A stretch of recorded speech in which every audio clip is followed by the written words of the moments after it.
Hello, you're watching TVP World, and this is World Talks. My name is Sasha Farbach.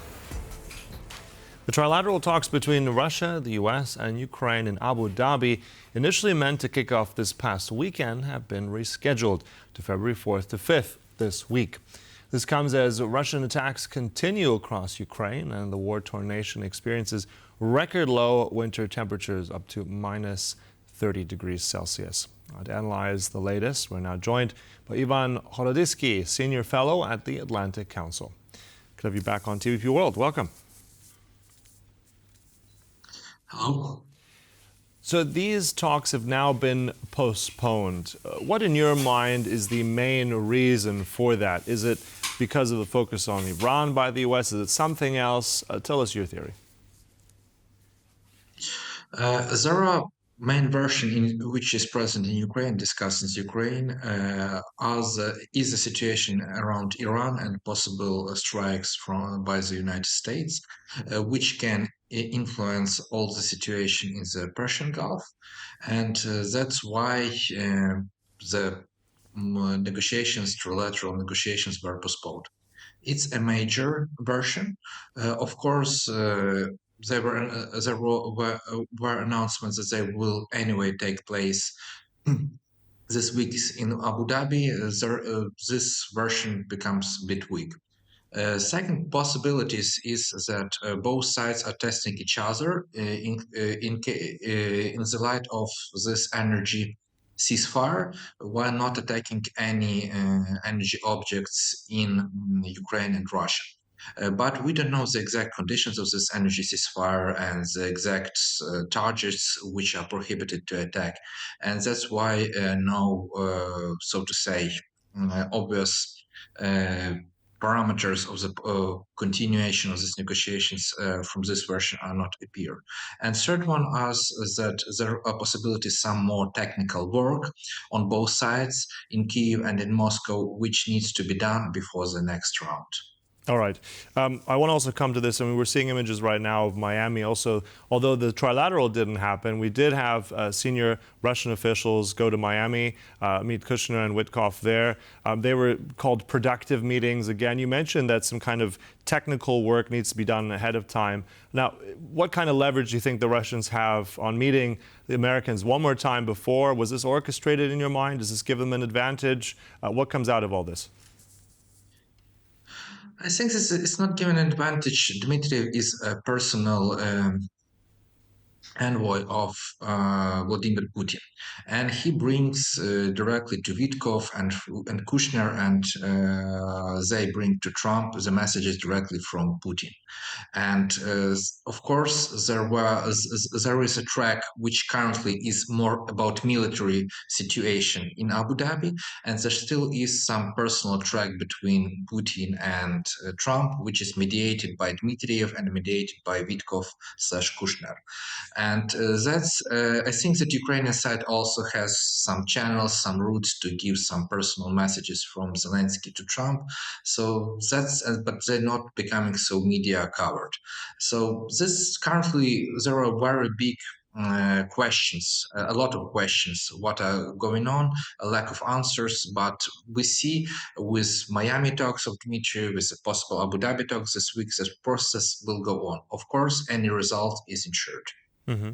And I know we have to be delicate on this, but what kind of things could we be seeing then if these meetings, these trilaterals go ahead later on this week? Do you think that they might approach some kind of breakthrough? I mean, it's too early. Are there good indications? Because at the same time, we have these Russian strikes that yet continue. There was that energy pause for a moment, it seemed, but once again, there's attacks by Russia. So that dynamic, like anything that you find, let's say, hope-wise, that's at the end of the trilateral this week?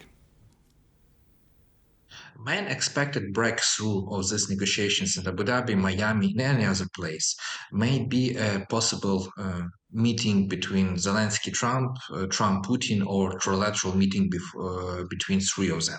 So this is the main breakthrough, and Zelensky last week has announced that the decision of the territorial questions can be made only during the personal meeting between him and Putin. Putin suggested Moscow as a possible place of meeting. Of course, this is impossible. But if such any personal contacts between any of three presidents, of three leaders, will take place next week, this will be a main result of negotiations in Abu Dhabi and or elsewhere. I personally in Ukraine, we don't expect very quick ceasefire. We don't expect any quick changes, etc. But as Kirill Budanov, who is currently unofficial leader of the Ukrainian delegation, has said a couple of times last year that the February is a very possible is a period to have a chance for breakthrough in the negotiations in general.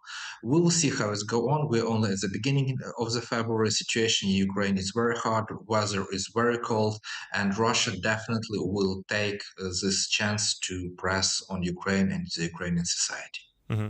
Yeah, and also speaking of operational issues, I'm curious about the Starlink issue. I mean, this is something that came up some days ago. There was an accusation, and then it seemed that there were certain Starlink terminals that were being used also by not just the Ukrainians, but by the Russian side. There was a public feud a bit online as well between different individuals, including Elon Musk. Now it seems that Starlink the terminals seem to be blocked, that they cannot be used by Russia. So what kind of impact will that have on the front line? And also, what kind of symbolic significance does it have?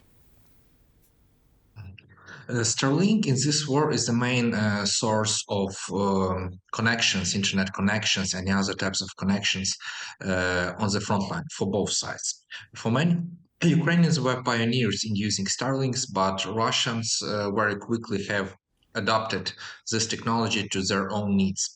The problem has become this year, at the beginning of this year, when Russians started using this Starlink terminals on Shahed drones. And that's why it had become a computer video game.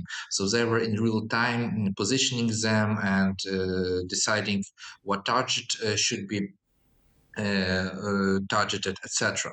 And currently, the Ministry of Defense of Ukraine, Mikhailo Fedorov, who is former Minister of Digital Transformation and has close personal ties with Elon Musk, he agreed with Starlink, with SpaceX, and with Elon Musk that only verified terminals of Starlink will be can be used on the territory of Ukraine. This means only some impact for Ukrainian militaries because they need to verify it. But of course, it may at least change the situation for the cities because shaheds won't be used so easy. Mm-hmm. Right. And also, I think on that front, I want to ask you very much on the front line of Ukraine, if we're looking at the battlefield, looking at some of these indications that we have on territorial gains. Apparently, Russia captured around 245 square kilometers in January. Now, that's half, apparently, what they captured in December. So, I mean, tell us a bit about that. Is that now Russia being, let's say, curtailed? Is it losing its momentum? What does that look like on the front line, also symbolically? It's very hard to say, but I won't be too optimistic with these digits. Currently, we have a very hard weather conditions in Ukraine. I'm not a military officer, but I believe that this weather has an impact on the military actions on the front line, either for Ukraine and Russia. And this may slower a bit Russian advances in the east of Ukraine. I want to believe that they are becoming weaker and the Ukrainians have become more efficient in resistance to Russians at the front line. But for last more than 2 years, or year and a half at least, we're seeing that they are advancing, advancing, and advancing. So, and slowly, from month to month, different digits, but still the advance takes place. So I think that if war continues in March and April, this will show the real situation. Mm-hmm. And just quickly, just one sentence about the current state of affairs right now in Kyiv, across the country, almost minus 30 degrees Celsius. The energy attacks seem to have been resumed. What's the mood there on the ground? Situation is the most critical situation currently is in Kiev and especially on the left bank of Kiev. So currently people there have no heating, have no water, have no electricity, and they have it but for 3, 4, 5 hours per day. And really, this is kind of genocide or crisis against humanity. In all other places, the situation is also hard, but for example, in Lviv, it's around 10 hours without electricity, with heating and hot water, and in other cities, it's also more or less. But left bank of Kiev, this is a very hard situation, and it's really kind of siege. Yeah, indeed, a siege. And we'll see, and much we'll hope on those trilateral talks later on this week, which we'll also cover extensively. Thank you so much. We'll close it there. That was Ian Horodyskyy from the Atlantic Council. Thank you so much. Thank you. And thank you for watching. That concludes World Talks, but stay right here on TVP World for more. Goodbye.